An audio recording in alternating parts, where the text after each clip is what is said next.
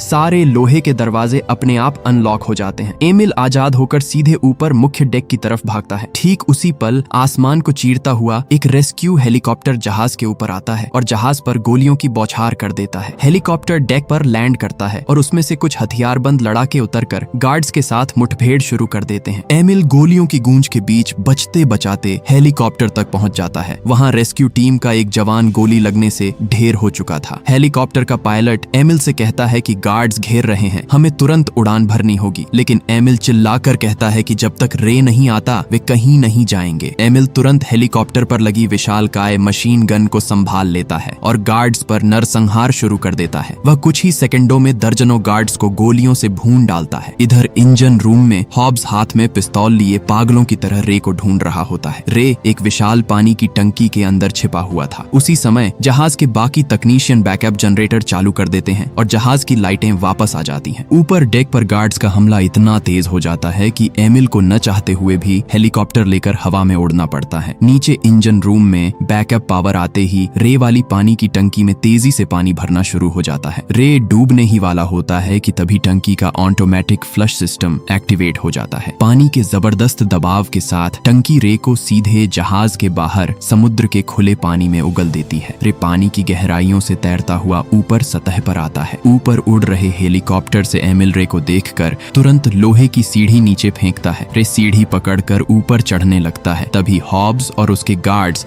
जहाज के डेक पर आते हैं और हवा में लटक रहे रे और हेलीकॉप्टर पर गोलियों की बौछार कर देते हैं। एमिल सीढ़ी से चढ़ रहे रे की तरफ एक पिस्तौल फेंकता है। रे सीढ़ी पर लटके लटके ही नीचे हॉब्स और गार्ड्स पर गोलियां चलाने लगता है। इसी बीच एमिल के कंधे में एक गोली लग जाती है। हॉब्स उड़ते हुए रे पर बार बार गोलियां चलाता है लेकिन चूक जाता है। रे इस मौके का फायदा उठाता है। तभी उसकी नजर हॉब्स के ठीक पीछे रखे बहुत बड़े ऑयल टैंकर ड्रम्स पर पड़ती है। रे बिना देर किए सीधे उन तेल के टैंकों पर गोली दाग देता है। एक के बाद एक भयानक और विशालकाय धमाके होते हैं। पूरा डेक आग के शोलों में तब्दील हो जाता है और उस भयानक विस्फोट में वार्डन हॉब्स के परखच्चे उड़ जाते हैं। कुछ घंटों बाद हेलीकॉप्टर रे और एमिल को मोरक्को के एक सुनसान और खूबसूरत समुद्री बीच पर उतारता है, जहां जेसिका अपनी गाड़ी के साथ उनका इंतजार कर रही होती है। यहाँ एक बहुत बड़ा खुलासा होता है। एमिल असल में खुद मानहाइम है और जेसिका कोई CIA एजेंट नहीं बल्कि मानहाइम की सगी बेटी है। जेसिका ने अपने बेकसूर पिता को उस नरक से सही सलामत बाहर निकालने के लिए ही रे को यह $5 मिलियन का ऑफर दिया था। जेसिका यह भी कंफर्म करती है कि लेस्टर एक धोखेबाज और गद्दार इंसान है जिसने रे के साथ साथ उसे भी धोखा देने की कोशिश की थी। कुछ समय बाद रे अपनी वफादार साथी अबीगैल से वापस मिलता है। अबीगैल लेस्टर के बारे में एक सनसनीखेज जानकारी निकालती है। लेस्टर को ऑफर दिया गया था कि अगर रे उस जहाज वाली जेल से कभी बाहर नहीं निकल पाया तो लेस्टर को उस पूरे सीक्रेट प्रजन प्रोग्राम का नया CEO बना दिया जाएगा। इसीलिए लेस्टर ने रे का सौदा किया था। अब लेस्टर अपनी गद्दारी के बाद चुपके से